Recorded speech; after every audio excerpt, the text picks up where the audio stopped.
everyone. Today I'm visiting Trinity Acres Farm and I'm here with Mr. Gary Cox. My name's Gary. I've farmed for 30 years off and on, and today here we raise diverse variety of different produce. Everything you see in a supermarket almost. We bought this farm in 2013 and I went from gardening 1/8 of an acre to gardening 3 acres and farming 100 acres. We have 110 acres total. 40 acres are tillable, 13 acres are pasture, 3 acres is produce. We have about 15 head of cattle. We raise about 300 meat chickens a year, and we have pork. We usually buy those in the spring and pasture raise them, and then we also have 11 llamas.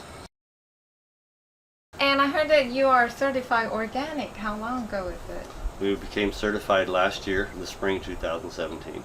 What makes you decide to get certified? We've always grown everything, all natural, no chemicals. We direct market all of our product. And everybody there claims they're certified or not certified. They claim they grow organically, and I found that a lot of them do use chemicals. And I didn't want anybody to think that of me, so we decided to become certified. And it's expensive and takes a little time, but now people can come to our booth and they know that our food is as clean as you can get. What's become the benefits after getting certified organic? Other than people can be confident in what they're buying is chemical free. We also have row crop, corn, soybean, oats, wheat. Those we grow organically as well. And of course we get a premium price for that. Is there any challenges? Daily. Yeah? Yeah. Why is that? Weed control, pest control, all has to be done naturally. Well, there's no perfect solution. So it's a matter of you do everything you can as far as rotation, diversity. Definitely don't want a monocultural where you have only soybeans and corn every year. By changing up the soil and changing up the location of everything, it confuses the insects. You still have bug pressure and weed pressure.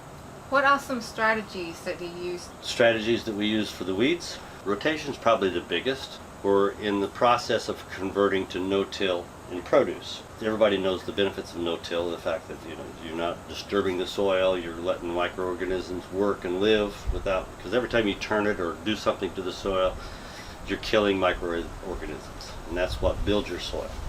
By being no-till, you're getting all your surface weeds germinated and gone, so there's no more surface weeds. No-till in the field would be extremely difficult. Up here we use other methods for weeds. We use plastic tarps.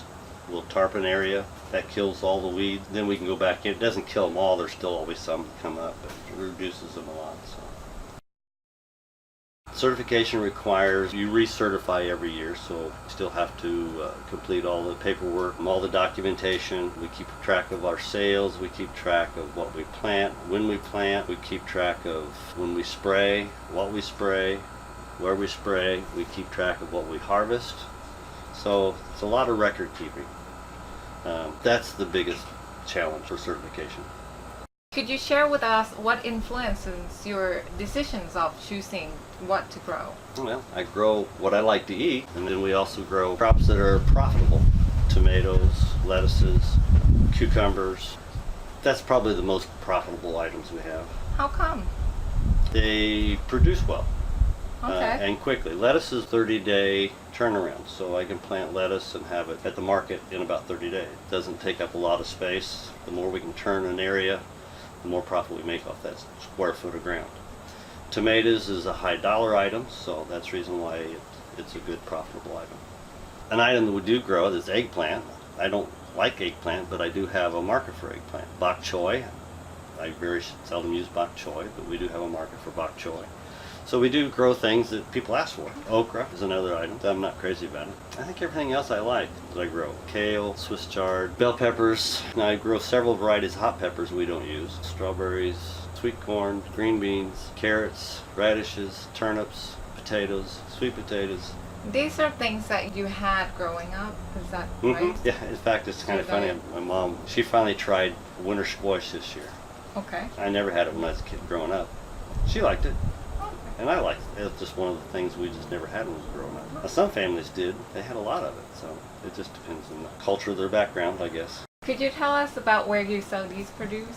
We sell only direct market. We go to West Lafayette and Lafayette Market. We probably will add another market next year if I have the manpower. And we also have a CSA. How does that work?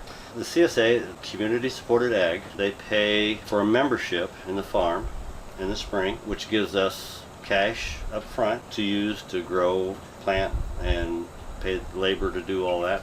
And then in return, they get a box of produce every week for the entire season. It comes out to about a 30% savings. Good for them, good for us.